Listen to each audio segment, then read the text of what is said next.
A paz do nosso Senhor Jesus Cristo. Eu sou Veridiana Costa, estamos aqui hoje para mais um dia de leitura.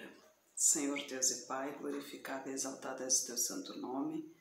Muito obrigada, Pai, por mais um dia de vida. Agradeço por sua bênção e por sua proteção. Muito obrigada, Senhor, pelos teus livramentos, Pai. Por favor, nos abençoe nesta leitura. Que cada palavra sua, Senhor, seja ensinamento em nossas mentes e em nossos corações. Nos inspire e nos direcione sempre a Ti, em nome de Jesus. Lembrando que estamos lendo Romanos, a Epístola dos Romanos. Mas antes, se inscreva no canal, ative o sininho para receber as notificações. É sempre bom interagir com o canal para que ele cresça e assim possa alcançar mais pessoas para assim conhecer a palavra do Senhor. Hoje a gente vai ler a partir do capítulo 8, estar em Cristo para não pecar.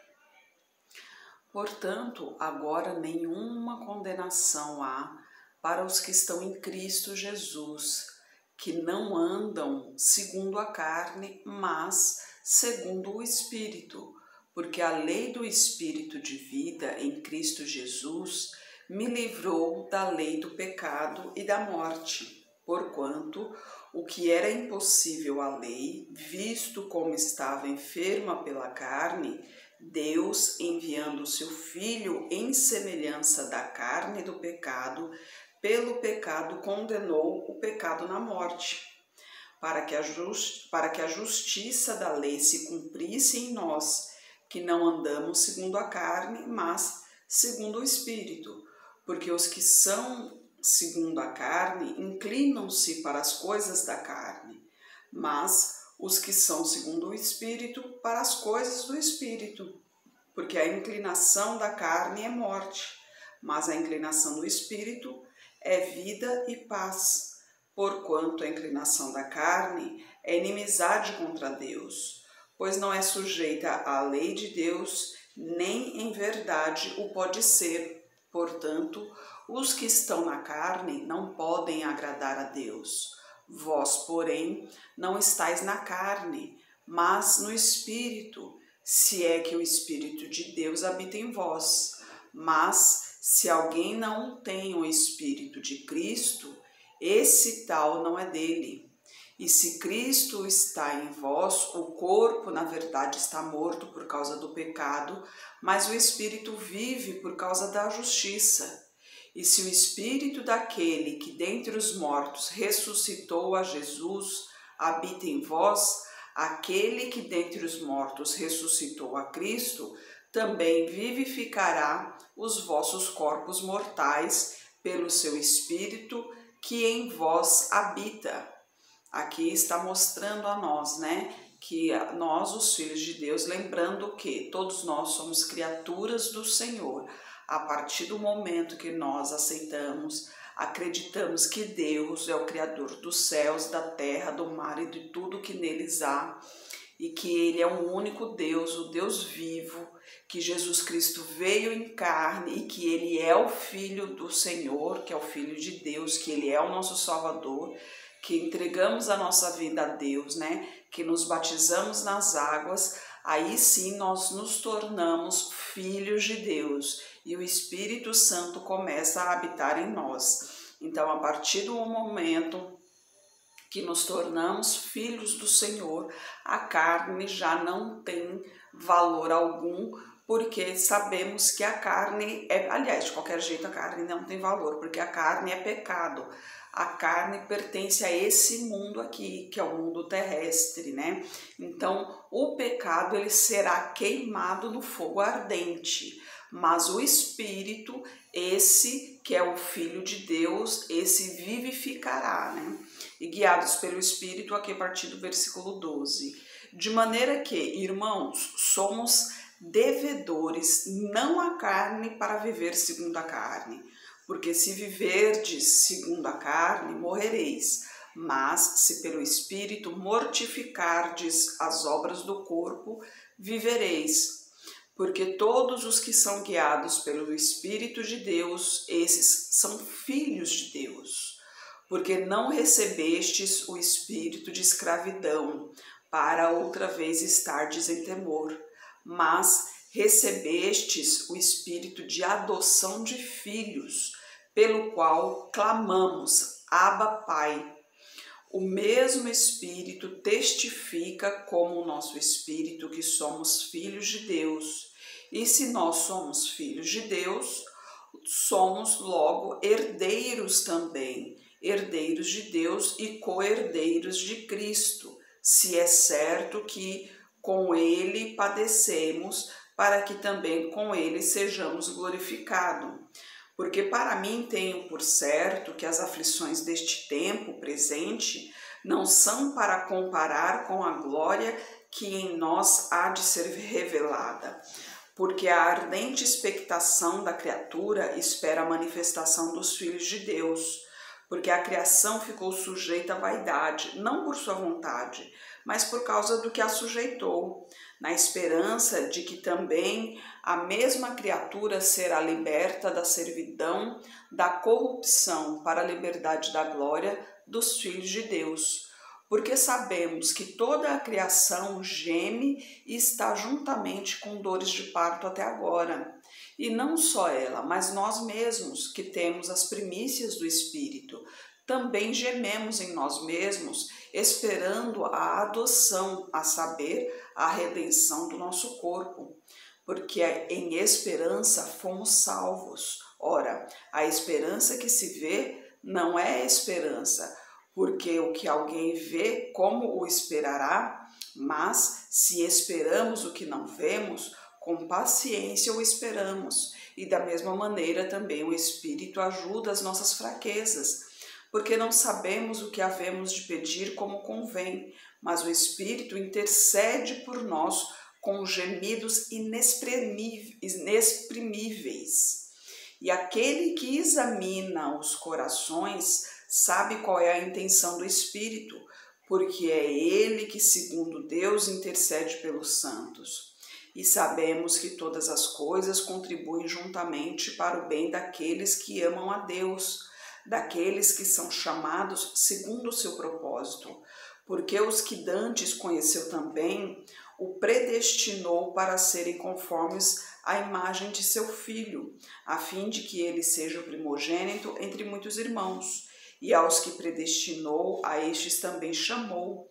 E aos que chamou, a estes também justificou. E aos que justificou, a estes também glorificou. Que diremos, pois, a estas coisas? Se Deus é por nós, quem será contra nós? Aquele que nem mesmo a seu próprio Filho poupou, antes o entregou por todos nós, como nos não dará também com ele todas as coisas? Quem intentará acusação contra os escolhidos de Deus? É Deus quem os justifica. Quem é que condena? Pois é Cristo quem morreu, ou antes quem ressuscitou dentre os mortos, o qual está à direita de Deus e também intercede por nós. Quem nos separará do amor de Cristo? A tribulação, ou a angústia, ou a perseguição, ou a fome, ou a nudez, ou o perigo, ou a espada? Como está escrito, por amor de ti, somos entregues à morte todos os dias. Somos reputados como ovelhas para o matadouro. Mas em todas estas coisas somos mais do que vencedores por aquele que nos amou. Porque estou certo de que nem a morte, nem a vida, nem os anjos, nem os principados, nem as potestades, nem o presente, nem o porvir, nem a altura, nem a profundidade, nem alguma outra criatura nos poderá separar do amor de Deus que está em Cristo Jesus, nosso Senhor, né? Realmente ninguém pode nos separar do amor do nosso Senhor. Somente nós mesmos, tem esse detalhe. Por quê? Porque se nós... porque o demônio ele vai ficar nos tentando o tempo todo. O que ele quer é abalar a nossa fé, né? Ele quer abalar a nossa fé, ele quer que a nossa fé se acabe. Porque o que nos aproxima de Deus, né? O que nos aproxima de Deus é a fé. Sem a fé, nós estamos afastados de Deus. E é exatamente isso que o demônio quer. Ele quer abalar a nossa fé. E ele vem de todas as maneiras para abalar a nossa fé. E olha que ele vai te tocar onde mais mexe com você, né? Seja na sua vida sentimental, seja na sua vida financeira, aonde mais lhe tocar, né? Aonde mais te desnortear. Então, por isso que Deus sempre diz vigiai e orai. E uma coisa interessante nesse capítulo aqui, que foi dito aqui, que Jesus intercede por nós e que o Espírito Santo também intercede por nós, né? Porque até então, Jesus Cristo, sim, é o nosso advogado, mas aqui o Espírito Santo, ele está como nosso guia, né? Ele está dentro de nós, nos guiando, nos protegendo, mas até então, essa intercessão entre nós e Deus, eu ainda não tinha ouvido na Bíblia ainda. Se ouvi também não me lembro, como eu já comentei aqui, minha cabeça não é muito boa, mas o interessante aqui é que o Espírito Santo, ele intercede por nós com gemidos inexprimíveis, né? Ou seja, com as palavras que nós não conseguimos usar, né? Então, quando a gente não consegue falar, quando a gente está naquela angústia, naquele sofrimento que a gente não consegue expressar o que queremos dizer, mas queremos realmente dizer algo para Deus, o Espírito Santo, ele vai nos interceder e vai dizer a Deus o que está acontecendo ali. Mas você tem que se manter firme no Senhor. Você não consegue dizer com palavras, mas a sua mente tem que estar no Senhor, o seu coração tem que estar firme no Senhor. Você não pode se afastar um instante do Senhor, tem que se permanecer fiel ao Senhor, tem que vigiar o tempo todo.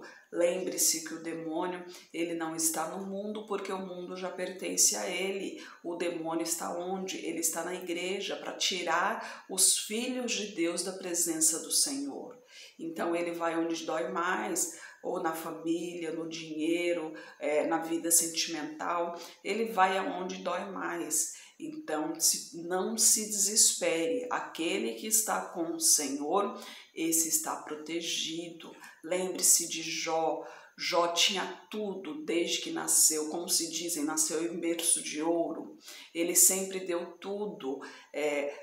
Deus se orgulhava de Jó, porque Jó sempre fazia o que era reto de coração, né? Sempre andava nos preceitos do Senhor, inclusive quando os seus filhos faziam festas, faziam as coisas, Jó sacrificava, que naquele tempo era o ritual, né? Ele sacrificava para, se caso algum de seus filhos tivesse cometido alguma coisa ali, pudesse ser redimido ali do seu pecado, né? E o que aconteceu? Satanás falou, lógico, ele tem tudo, por isso que ele te adora. Se ele não tivesse nada, eu queria ver se ele adorasse assim. Ele tentou, inclusive ele foi tentar o próprio Deus, né? Ele tentou o próprio Deus. Mas o que Deus fez? Deus permitiu. Então, por quê? Ali foi um teste, foi uma prova. Deus permitiu que Jó sofresse. Então Deus permitiu que o demônio o tentasse. Falou, tudo bem, faça o que quiser, só não tire a vida. Mas o que quiser fazer, você pode fazer. E ele fez, o demônio tirou, inclusive a saúde dele, né? Tirou família, tirou amigos, tirou bens materiais, tirou riqueza, tirou status, né? Tirou tudo. A fisionomia dele estava irreconhecível devido às cracas, né? A palavra é bem essa, ou seja, as crostas de feridas que ele tinha, que ele usava caco de vidro para coçar, o mau cheiro chegava longe, ninguém se aproximava dele. E ele querendo se justificar para Deus o porquê daquilo que estava acontecendo, né? Até que um menino chegou para ele e falou, mas por que você quer se justificar para Deus? Tudo que você tinha era por causa de Deus, você não tem que se justificar. Afinal de contas, tudo, Deus te deu tudo, né? E agora está acontecendo isso com você por algum motivo, não importa qual. Mas Deus que te deu tudo, né? A sua vida era boa porque Deus que tinha te dado isso. Você sempre andou reto nos caminhos do Senhor porque Deus lhe deu essa oportunidade. Você não tem que se justificar. É a sua obrigação andar nos caminhos do Senhor. E quando ele entendeu que ele é simplesmente um servo para o Senhor e que ele adora o Senhor, que ele entregou realmente sua vida de corpo e alma mais uma vez ao Senhor, e que tudo que ele teve antes, né, a vida boa, tudo que ele teve, realmente foi Deus quem deu a ele ali, né, que ele não merecia, mas ele teve tudo do bom e do melhor, né, que ele realmente não se justificou para Deus, ele simplesmente se entregou a Deus. Então ele provou a Deus ali que ele realmente estava sendo fiel a Deus, e foi onde Deus provou para Satanás que Jó realmente era um servo do Senhor. E ali diz que a glória da segunda casa foi maior do que a primeira. A família cresceu imensamente, a sua fortuna foi muito maior do que a que ele tinha, seus amigos voltaram, sua pele voltou como a de um bebê, e foi isso, né? Então, aqueles que andam no caminho do Senhor, né, esse tem a proteção do Senhor, tem a direção do Senhor, mas pode passar também por provações, né? Se Deus achar que por um acaso o seu coração está pendendo, né? O seu coração está meio dividido, está dando a entender que está quase se iludindo pelo mundo, ele pode colocar uma provação no seu caminho aí. Só que nós mesmos não temos como saber se aquilo ali é provação, se aquilo ali é a tentação do demônio. O que a gente pode fazer é entregar nas mãos do Senhor e seguir em frente. Então, não tente a Deus, não se duvida de Deus, né?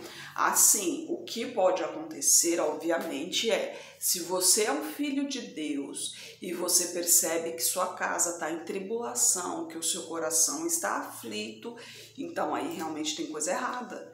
Então, mas não com Deus nunca nada está errado, tem alguma coisa errada com você, na sua casa ali. Então você questiona a Deus em sentido de que ele lhe mostre o que está errado, para que ele lhe revele o que está errado. Então você tem que conversar com Deus, pedir para que Deus lhe revele, né? Abra os seus olhos para que você entenda o que está acontecendo e o que precisa ser feito para que isso seja corrigido, porque os filhos de Deus não podem andar aflitos. Os filhos de Deus têm paz no coração. Passa por tribulações? Passa, né? Jesus Cristo passou? Imagina só, Jesus Cristo unigênito, filho direto de Deus, né? Ele foi atentado pelo próprio Satanás diretamente ali. Se ele, que é ele, passou por tudo isso, imagine nós, réis mortais. Então, nós sim passaremos por muitas coisas, né? Jesus Cristo diz, no mundo tereis aflições, mas tem de bom ânimo, pois eu venci o mundo. Então, Jesus Cristo venceu o mundo por nós. Sim, teremos aflições, temos problemas como qualquer um. A palavra de Deus diz que abaixo do sol tem tempo para tudo. Tem tempo para nascer, morrer, ficar triste, chorar, se alegrar, tem para plantar, para colher, inclusive para viver, para matar. Então, tem o seu tempo certo para tudo. Então, mas a gente tem que entender que, mesmo com todas as dificuldades, o Filho de Deus, ele tem paz no coração, ele tem a consciência limpa, ele coloca a cabeça no travesseiro e dorme tranquilamente, porque a sua consciência está limpa, o seu coração não tem nenhum tipo de aflição.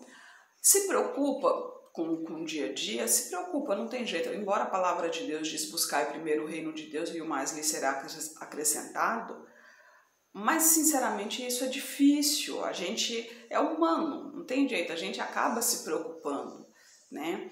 A gente procura sim entregar tudo nas mãos do Senhor e tal, mas em algum momento a gente pede para que nos ajude, principalmente para quem é autônomo, por exemplo, que nos dê trabalho para que possa suprir, para que possa pagar uma conta ou alguma coisa do tipo. A gente não tem jeito, a gente acaba se preocupando, mas nada que nos aflija, nada que tire uma noite de sono, nada que impeça a gente de comer, de nervosismo, alguma coisa assim. Então, se algo está tirando a tua paz, é porque tem alguma coisa errada aí, espiritualmente falando. né? Tem alguma coisa errada. Então, coloque o joelho no chão e converse com Deus. Fala: Senhor, me abra os olhos, me explique, me mostre o que está acontecendo, o que eu preciso fazer. Uma vida não pode estar assim, né? Não está certo uma filha do Senhor, um filho do Senhor está vivendo dessa maneira, né? Não pode uma casa do Senhor, porque sim, né? A casa que é do Senhor, que nada daqui é nosso, né? Tudo pertence ao Senhor. Não pode uma casa do Senhor ter ter discussão, ter o clima pesado, né? Ter intrigas, né? Não pode haver intrigas, não pode haver tanta coisa assim. Então, converse diretamente com o Senhor, que Ele irá abrir os seus olhos e Ele lhe mostrará o que realmente está acontecendo, para que você tome suas providências, né? As providências, sejam elas espirituais, em questão de jejum, oração, fazer uma campanha, né? Algo do tipo, ou até mesmo em relação do dia a dia ali, algo que você possa fazer, um negócio, alguma coisa assim que possa te ajudar, né? Mas ali é Deus quem vai lhe esclarecer, Deus quem vai lhe esclarecer, né? E procure não ficar falando de sua vida pessoal para ninguém também não, porque a nossa vida pessoal só quem deve saber é Deus, né? O seu lar ali é você, sua família e Deus. Ninguém tem que ficar sabendo do que está acontecendo ali dentro de casa, né? Dentro de casa, quem tem que prevalecer é a vontade de Deus. E você tem que ter essa consciência, você tem que ter esse discernimento de que Deus é acima de tudo. Então, se tudo, né, não está certo, é porque Deus não está acima de tudo. Então, vamos conversar com Deus, vamos colocar Deus no devido lugar dele, que é acima de todos nós. Vamos conversar com ele e vamos fazer uma reuniãozinha com ele aqui para me abrir os olhos, para me mostrar o que realmente está acontecendo e o que eu posso fazer para mudar isso, né? Porque Deus acima de tudo, né? Deus é o soberano, Deus é o criador de todos e Ele deseja a vida com abundância para os seus filhos. Então, e Ele faz de tudo por nós, imagina, né? Jesus Cristo padeceu, foi crucificado. Ele quem decidiu isso, né? Foi Deus quem decidiu isso para que nós fôssemos salvos. Então, se Ele foi capaz de fazer isso por nós, é porque Ele realmente nos ama e muito, e nos deseja muito em seu reino, para que vivamos com Ele, né? Senhor Deus e Pai, glorificado e exaltado és o teu santo nome. Muito obrigada, Pai, por tua palavra, por tua mensagem, Senhor. Eu peço a Ti que esteja com essa pessoa que está orando comigo, Pai. Transforme a vida dela, Senhor. Derrama tua unção, Pai. Que a tua glória encha a casa dessa pessoa, Pai. Purifique de tudo que não lhe pertence, Pai. Arranque toda inveja, todo olho gordo, toda coisa ruim que tiver ali, Pai. Arranque toda malícia, Pai, toda enfermidade, todo mal em nome de Jesus, Senhor. Toque em sua saúde, toque em suas finanças, toque em seu lar, toque em sua vida sentimental, toque em seu psicológico, toque em seu emocional, Pai. Principalmente toque em seu coração, Senhor. Eu peço a Ti por toda a minha parentela, por toda a parentela de meu esposo. Derrama a Tua unção sobre cada um deles, Pai. Manifesta o Teu poder na vida de cada um, Senhor. E traga todos para o Seu caminho, Pai. Peço a Ti pelos nossos governantes, pelas nossas autoridades. Que os Teus anjos estejam guiando cada um deles de acordo com a Tua vontade, Pai. Peço a Ti pelos Teus filhos, Pai. Por favor, nos conceda sabedoria e discernimento, Pai, cada vez mais, pois necessitamos de conhecer a Tua palavra, Pai. Nos capacite cada vez mais para proclamarmos o Teu Evangelho, Senhor. É o que eu oro em nome de Jesus. Amém. Que Jesus Cristo esteja em seu coração e que Deus abençoe.